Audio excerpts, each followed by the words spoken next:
우리의 동료라며 앞에서는 악수를 청하던 미국이 뒤에선 관세 폭탄과 기술 탈취로 우리나라를 배신하고 있었습니다. 그런 미국에게 한국은 결국 칼을 빼들었죠. 한 국가를 망쳐버리려는 미국의 노예 계약에 전 세계는 공포에 떨었고 무릎을 꿇었습니다. 하지만 한국은 이를 거부했고 그들을 향한 반격의 카드를 꺼냈는데요. 자만심 넘치는 트럼프를 박살낼 한국의 카드는 무엇이었을까요? 영상을 보기 전 구독과 좋아요 눌러주시면 영상을 제작하는 데 있어 큰 힘이 됩니다. 저는 제시카 린든입니다. 워싱턴에서 15년째 동아시아 통상 정책을 연구하는 사람이죠. 하버드 케네디 스쿨을 나와서 지금은 전략정책연구소 선임연구원으로 일하고 있습니다. 제 전공은 한반도 경제인데요. 한국을 그렇게 특별하게 본 적이 없었습니다. 미국 우산 아래서 성장한 나라. 우리가 없었으면 불가능했던 기적. 제 논문의 핵심 주장이 바로 그거였죠. 2025년 2월 17일 월요일 새벽 3시였습니다. 휴대폰이 울렸어요. 통상대표부 부대표 마크 헨슨이었죠. 목소리가 들떠 있었습니다. 제시카 당신 18개월 전에 쓴 한국 보고서 기억하냐고 물었어요. 대통령이 그걸 실행에 옮겼다는 겁니다. 72시간 안에 한국이 방위비 3,500억 달러를 증액하지 않으면 주한미군 재배치와 250% 관세 폭탄을 때리겠다는 거였죠. 저는 그 순간 온몸이 얼어붙었습니다. 18개월 전 제가 작성한 보고서 제목이 떠올랐거든요. 한반도 레버리지 극대화 전략. 당시엔 그냥 이론적인 옵션이었어요. 실제로 쓰일 거라고는 상상도 못했습니다. 트럼프 2기 행정부가 그걸 그대로 실행한 겁니다. 아침에 일어나서 텔레비전을 켰습니다. CNN에서 속보가 나오고 있었어요. 미국이 한국에 72시간 최후 통첩을 보냈다는 내용이었죠. 화면 한쪽에는 빨간색 타이머가 돌아가고 있었습니다. 아시아 증시 선물은 8%나 폭락했어요. 그런데 더 충격적인 건 제 이름이 화면에 나온 겁니다. 이번 정책을 설계한 핵심 전문가로 소개되더군요. 휴대폰을 확인했습니다. 워싱턴 엘리트들 단체 채팅방에 축하 메시지가 수십 개 쌓여 있었어요. 드디어 무임승차자들이 정신 차리겠다는 내용들이었죠. 저는 답장을 하지 못했습니다. 뭔가 찝찝한 기분이 들었거든요. 사무실로 출근했습니다. 동료들이 제게 악수를 청했어요. 대단하다는 말을 했죠. 복도를 지나가는데 사람들이 저를 쳐다봤습니다. 제 책상 위에는 각종 언론사에서 온 인터뷰 요청이 쌓여 있었습니다. 점심때쯤 됐을까요? CNBC에서 특집 방송을 하더군요. 패널로 나온 교수들이 제 논문을 인용하면서 이야기했습니다. 한국은 결국 굴복할 수밖에 없다. 안보를 미국에 의존하는 나라가 어떻게 버티겠느냐? 저도 18개월 전엔 똑같이 생각했으니까요. 그런데 화면 한쪽에 띄워진 서울 증시를 보는데 이상한 점을 발견했습니다. 개장 직후 8% 넘게 폭락했던 코스피가 점점 회복되고 있었어요. 마이너스 5%, 마이너스 3%. 이런 충격적인 뉴스가 나왔는데 증시가 회복된다고요. 저는 실시간 모니터링 시스템을 켰습니다. 우리 연구소는 아시아 증시를 24시간 추적하거든요. 데이터를 보는데 정말 이해가 안 됐어요. 외국인 투자자들은 미친 듯이 팔고 있었습니다. 그런데 그 물량을 누군가 정확히 받아내고 있었죠. 기관도 아니고 개인들이었어요. 수백만 개의 계좌에서 동시다발적으로 매수 주문이 들어오고 있었습니다. 저는 데이터 분석팀에 전화를 걸었습니다. 이거 정부 개입 맞냐고 물었죠. 담당자가 한참을 분석하더니 아니라고 했어요. 중앙에서 지휘하는 시스템이 없다는 겁니다. 그냥 개인들이 자발적으로 움직이고 있다고 했죠. 저는 그 말을 믿을 수가 없었습니다. 72시간이 시작된 첫날이었습니다. 저는 사무실에서 한국 반응을 계속 추적하고 있었어요. 제 예상은 이랬습니다. 청와대에서 긴급 협상 요청이 올 거고 재벌 회장들이 로비스트를 워싱턴으로 보낼 겁니다. 시민들은 혼란에 빠지겠죠. 그게 정상적인 반응 아니겠어요. 그런데 현실은 완전히 달랐습니다. 한국 온라인 커뮤니티에서 이상한 움직임이 포착됐어요. 해시태그 하나가 순식간에 퍼지고 있었습니다. 3,500억 우리가 모은다. 처음엔 그냥 분노 표출인 줄 알았죠. 한국 사람들 감정적으로 반응하는 거 아니겠습니까? 그런데 아니었어요. 누군가 엑셀 파일을 만들어서 공유하기 시작했습니다. 거기엔 외국인 매도 예상 물량이 정리돼 있었어요. 어느 시간대에 얼마만큼 팔 것 같으니 이만큼씩 사자. 완전히 작전 계획서였습니다. 그것도 굉장히 정교하게 짜여 있었죠. 저는 모니터를 보면서 혀를 찼습니다. 이런 걸로 시장을 막을 수 있을 리가 없죠. 개인 투자자들이 뭘 안다고. 그런데 제가 틀렸습니다. 오후 2시쯤 됐을 때 코스피가 마이너스 2%까지 회복했어요. 외국인들이 쏟아낸 물량을 3,200만 개 계좌가 정확히 받아낸 겁니다. 데이터 분석팀에서 긴급 보고가 올라왔습니다. 중앙 지휘 시스템이 없다는 겁니다. 정부도 아니고 기관도 아니에요. 그냥 사람들이 커뮤니티에서 정보를 공유하면서 각자 알아서 움직이고 있었죠. 저는 그 보고서를 2번 읽었습니다. 이게 말이 됩니까? 더 이상한 건 그 다음이었어요. 소상공인들이 달러 예금을 해지하기 시작했습니다. 환율 방어를 위해서래요. 은행에 가서 달러를 원화로 바꾸는 겁니다. 몇백 달러, 몇천 달러씩. 개인이 할 수 있는 게 뭐가 있겠습니까? 그런데 그게 수십만 명이 동시에 하니까 시장이 움직이더군요. 저녁 먹을 시간이 됐습니다. 집에 들어가니 딸 에밀리가 휴대폰을 보고 있었어요. 17살짜리 애가 뭘 보나 했더니 틱톡이었습니다. 에밀리가 저한테 보여주더군요. 세이브 코리아라는 해시태그가 글로벌 1위 트렌드래요. 방탄소년단 팬들이 만든 거라고 했습니다. 에밀리가 말했어요. 엄마 내 친구들 다 한국 편이야. 방탄소년단 팬덤이 백악관 청원 시작했대. 저는 그 순간 뭔가 잘못됐다는 걸 느꼈습니다. 이건 제가 예상한 시나리오가 아니었어요. 정부 대 정부 협상이어야 하는데 시민들이 나서고 있었죠. 밤 10시쯤 됐을까요? 동료 한 명이 전화를 걸어왔습니다. 제시카 한국 상황 보고 있냐고 물었어요. 지금 온라인에서 초등학생들이 돼지저 금통 깨는 영상을 올리고 있다는 겁니다. 용돈을 모아서 주식을 산대요. 나라를 지키겠다면서요. 저는 노트북을 열어서 그 영상들을 찾아봤습니다. 정말 있더군요. 어린애들이 저금통을 깨서 동전을 세고 있었어요. 부모가 찍어준 영상 같았습니다. 댓글에는 응원 메시지가 수천 개 달려 있었죠. 그날 밤 저는 잠을 잘 수가 없었습니다. 뭔가 이상했어요. 제가 15년 동안 연구한 한국이 이런 나라였나 싶었죠. 정부가 아니라 국민이 시장을 지키고 있었습니다. 그것도 누가 시킨 것도 아니고 알아서요. 데이터로는 설명이 안 되는 일이었습니다. 이틀째 아침이 밝았습니다. 저는 백악관 브리핑 준비를 위해 배경 자료를 뒤지고 있었어요. 한국 경제 위기 관련 과거 사례들을 정리하는 중이었죠. 그러다 1997년 외환위기 자료를 다시 보게 됐습니다. 당시 한국 사람 350만 명이 금반지를 모아서 국제통화기금 빚을 갚았다는 내용이었어요. 저는 박사 논문 쓸 때 이 사건을 집단 히스테리아로 분석했었습니다. 경제적으로는 의미 없는 행동이라고 썼죠. 감정적인 대응일 뿐이라고요. 그런데 지금 화면 속에서 똑같은 장면이 펼쳐지고 있었습니다. 소상공인들이 달러를 내놓고 학생들이 용돈을 모으고 회사원들이 주식을 사고 있었어요.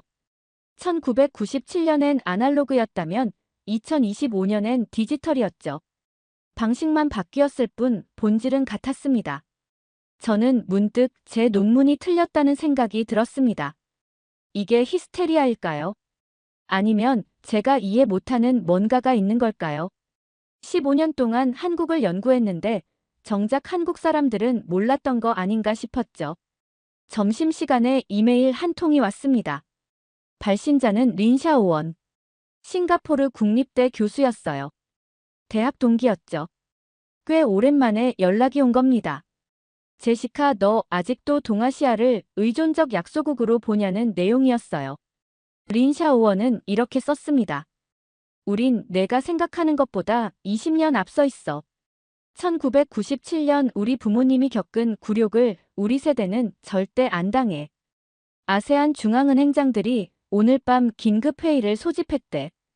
한국을 지지하는 성명을 준비 중이라고 했습니다. 저는 그 이메일을 보고 충격을 받았어요. 아세안이 왜 나서는 겁니까? 이건 미국과 한국 문제 아닌가요? 그런데 생각해보니 아니었습니다. 1997년 외환위기 때 태국도 무너졌고 인도네시아도 무너졌죠. 아시아 전체가 국제통화기금한테 당했던 겁니다. 오후 3시쯤 됐을까요?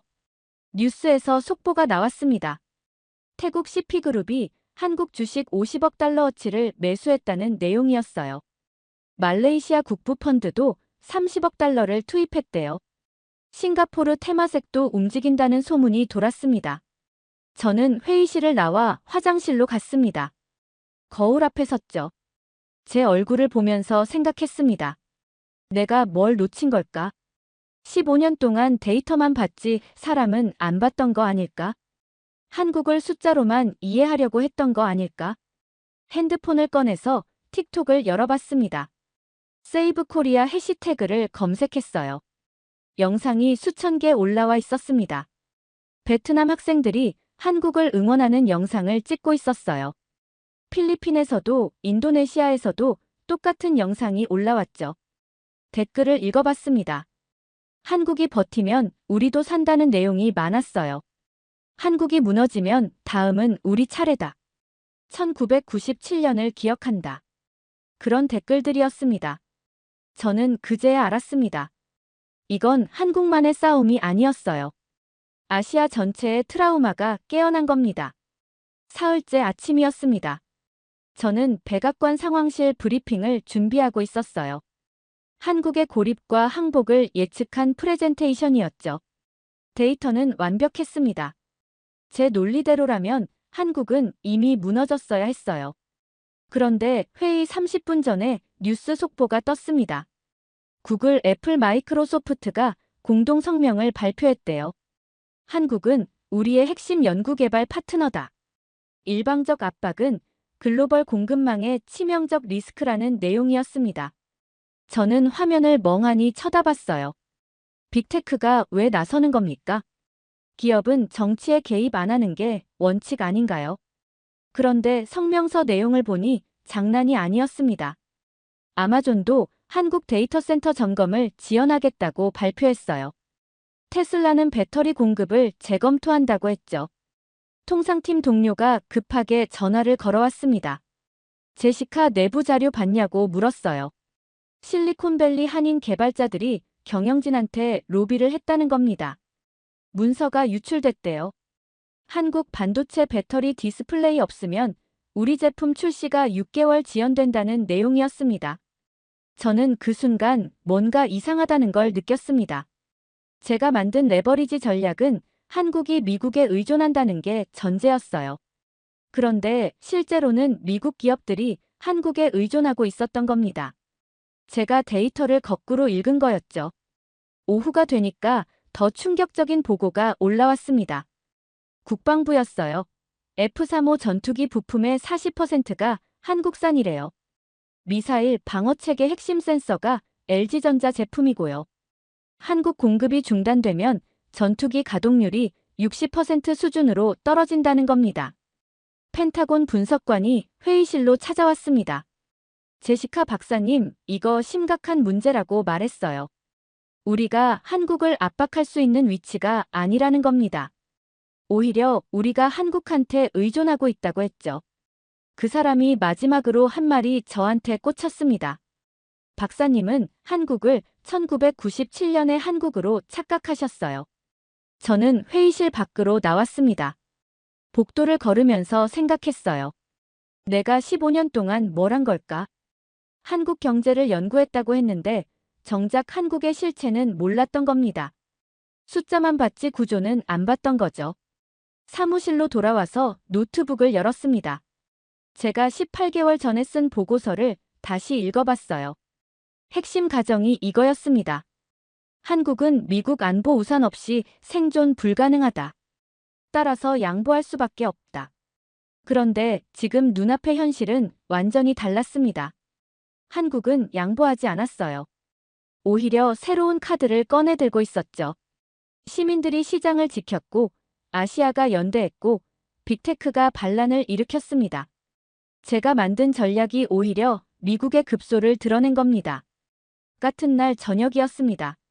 저는 집에 돌아와서 딸 에밀리와 저녁을 먹고 있었어요.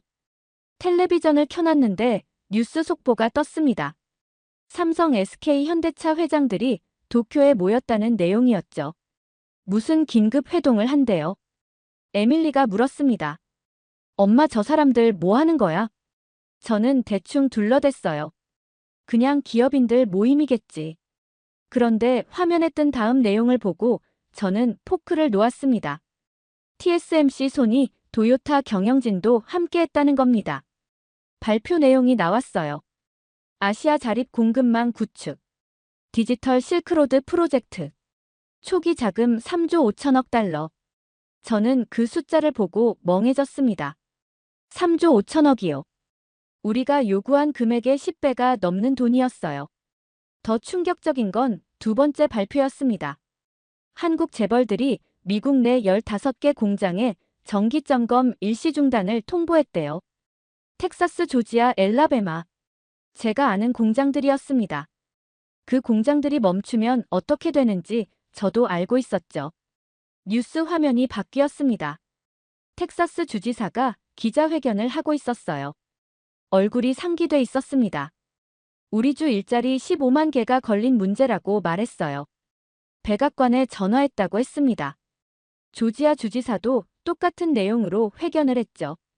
에밀리가 저를 쳐다봤습니다. 엄마 이거 심각한 거 아니야. 저는 대답을 못했어요. 심각한 정도가 아니었죠. 제가 예상 못한 카드가 나온 겁니다. 한국 기업들이 미국 안에 있는 자산을 레버리지로 쓰고 있었어요. 핸드폰이 울렸습니다. 동료였어요. 제시카, 월스트리트 저널 기사 봤냐고 물었습니다. 저는 급하게 노트북을 켰어요. 단독 기사가 떠 있었습니다. 한국 재벌들이 월가 대고객 지위를 활용해서 투자은행을 압박하고 있다는 내용이었죠. 기사를 읽는데 손이 떨렸습니다. 한국 제재 시 기업 공개 인수합병 딜을 전면 재검토하겠다는 카드였어요. 월가 입장에서는 수십억 달러 수수료가 날아가는 겁니다.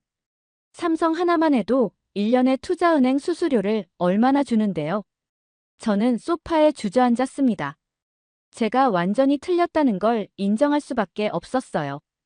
한국을 경제학 논문으로만 다뤘던 게 문제였습니다. 숫자로만 봤지 관계는 안 봤던 거죠. 한국이 글로벌 경제의 중추 신경계였다는 걸 이제야 알았습니다. 에밀리가 제 옆에 앉았습니다. 엄마 괜찮아. 저는 고개를 저었어요. 괜찮지 않아. 내가 체스를 두는 줄 알았는데 이건 바둑이었어. 에밀리는 무슨 말인지 모르겠다는 표정이었죠. 당연합니다. 저도 이제야 알았으니까요. 밤 10시쯤 됐을까요? 백악관에서 긴급 소집 문자가 왔습니다. 내일 아침 8시 전략 회의래요. 저는 그날 밤 한숨도 못 잤습니다. 제가 만든 시나리오가 완전히 무너지고 있었어요.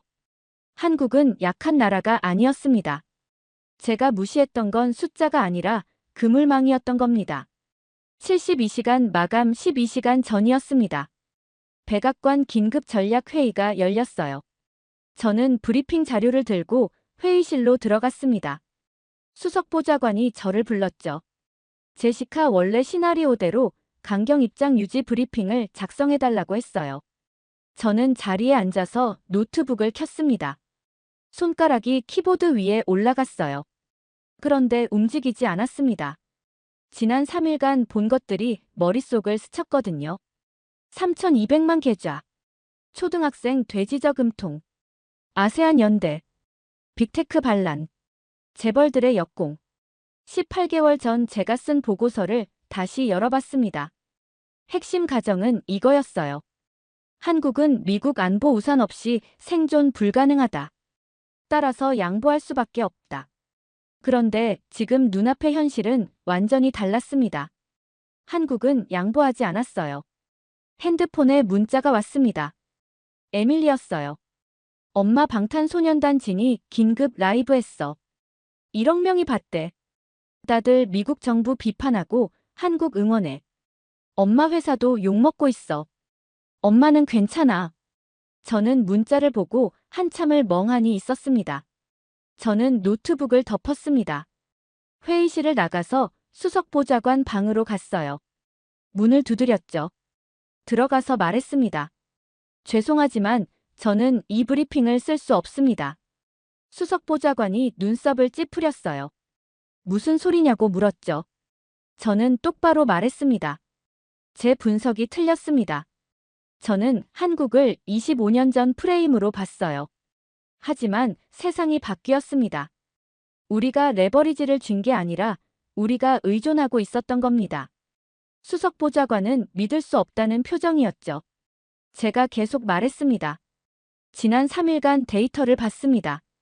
한국 시민 3,200만 명이 자발적으로 시장을 지켰어요. 아세안 국가들이 연대했습니다. 빅테크가 반란을 일으켰고 펜타곤이 의존도 보고서를 올렸죠. 이건 우리가 이길 수 있는 싸움이 아닙니다. 수석보좌관이 책상을 쳤습니다. 제시카, 당신이 이 전략을 설계했잖아. 저는 고개를 숙였어요. 맞습니다. 제가 설계했습니다. 하지만 제가 틀렸습니다. 한국을 과거로 봤던 게 실수였어요.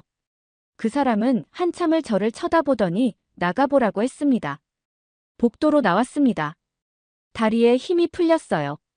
15년 쌓아온 커리어가 무너지는 소리가 들렸습니다. 그런데 후회는 없었어요. 거짓말을 할 순 없었으니까요. 제가 본 진실은 명확했습니다. 우리가 한국을 압박할 위치가 아니었던 겁니다.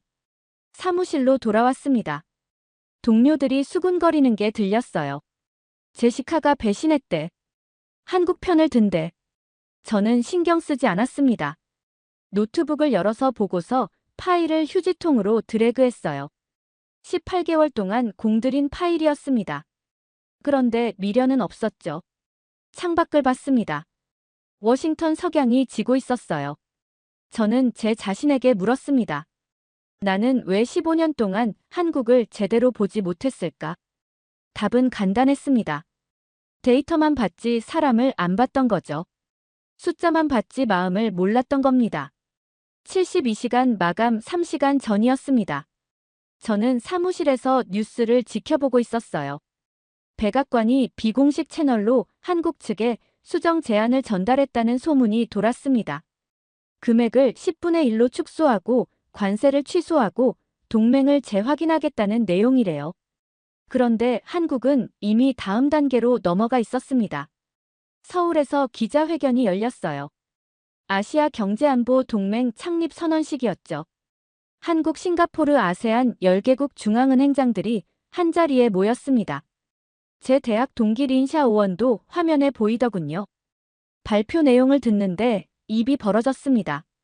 아시아 디지털 화폐 시범 가동. 역내 무역 결제를 달러 없이 진행하겠다는 겁니다. 저는 그 말을 듣고 심장이 철렁했어요. 달러 패권의 균열이 생긴다는 의미였거든요. 두 번째 발표가 더 충격적이었습니다. 삼성이 인도네시아 니켈 수입 계약을 아시아 디지털 화폐로 결제했대요. 10억 달러 규모였습니다. 사상 첫 거래였죠. 화면에는 결제 완료 화면이 떴어요. 달러가 아닌 새로운 화폐로 거래가 이뤄진 겁니다. 세 번째 발표도 나왔습니다. K실리콘 삼각 벨트 출범. 한국, 대만, 싱가포르가 반도체 협력체를 만든다는 내용이었어요. 배터리 동맹도 만들고 문화 실크로드도 구축한대요. 저는 화면을 보면서 무릎을 쳤습니다. 이 사람들 진짜 준비했구나. 뉴스 화면이 바뀌었습니다. 유럽연합 집행위원장 성명이 나왔어요. 일방적 압박은 다자주의에 반한다. 우리는 아시아 파트너들과 연대한다. 저는 그 말을 듣고 한숨을 쉬었습니다. 유럽까지 등을 돌린 겁니다. 동료가 사무실로 들어왔습니다. 제시카 이거 봤냐고 물었어요. 월가 주요 지수가 급락하고 있대요. 투자자들이 미국 고립을 우려한다는 겁니다. 아시아 증시는 오히려 급등하고 있었죠. 돈이 동쪽으로 흐르고 있었습니다. 저는 15년 동안 쌓아온 프레임이 무너지는 걸 실시간으로 목격했습니다. 미국 중심 단극 질서, 달러 패권. 그게 당연한 줄 알았어요. 영원할 거라고 생각했죠. 그런데 72시간 만에 균열이 생긴 겁니다. 핸드폰을 꺼내서 린 샤오원한테 이메일을 보냈습니다. 샤오원, 내 말이 맞았어. 나는 틀렸어. 동아시아를 과소평가했던 게 내 실수야. 답장이 금방 왔어요. 제시카, 늦지 않았어. 세상이 바뀌고 있어. 너도 바뀔 수 있어. 저녁 7시쯤 됐을까요? 백악관에서 공식 발표가 나왔습니다. 한국과의 협상을 재개하겠다는 내용이었어요.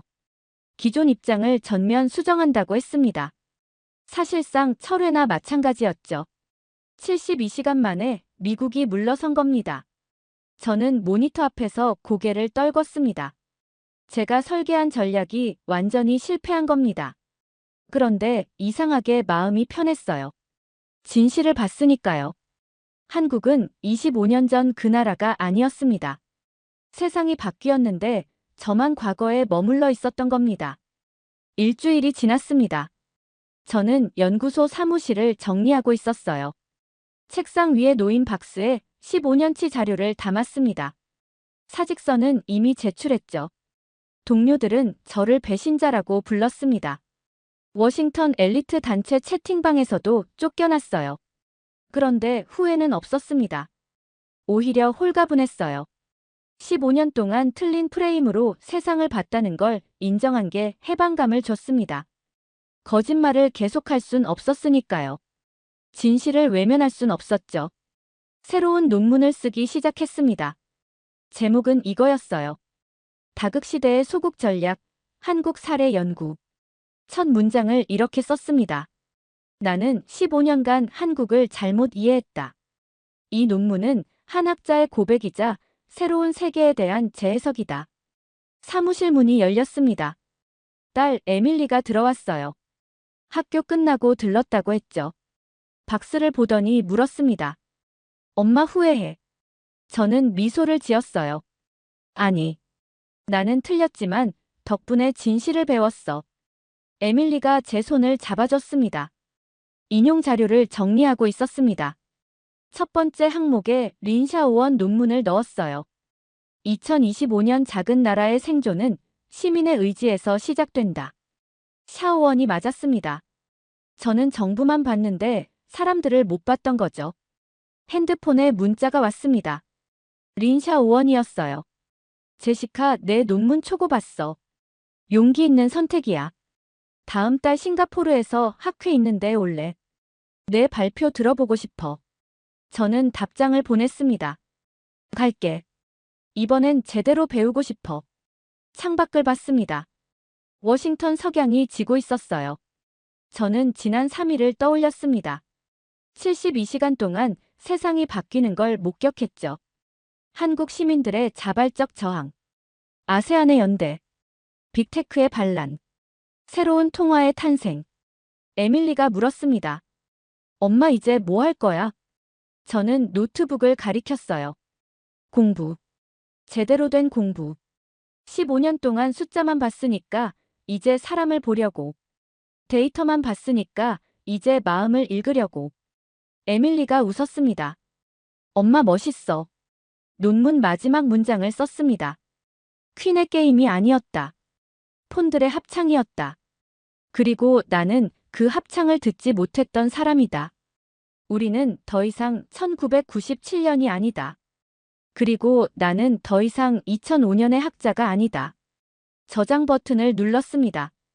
에밀리와 함께 사무실을 나왔어요. 복도를 걸으면서 생각했습니다. 나는 틀렸지만 그게 끝이 아니야. 틀렸다는 걸 인정하는 게 시작이지. 새로운 세상을 배우는 게 시작이야. 건물 밖으로 나왔습니다. 저녁 하늘이 붉게 물들어 있었어요. 에밀리가 제 팔짱을 꼈습니다. 저는 딸과 함께 걸으면서 미소 지었습니다. 2025년 2월. 72시간 동안 세상은 조용히 바뀌었습니다. 그리고 저도 바뀌었죠. 이번 사연은 여기까지입니다. 오늘 사연은 어떠셨나요? 오늘의 사연이 마음에 드셨다면 좋아요 한번 부탁드립니다. 여러분의 좋아요와 구독은 영상을 만드는데 큰 힘이 됩니다. 긴 영상 시청해주셔서 감사합니다. 오늘도 행복이 넘치는 하루 되세요.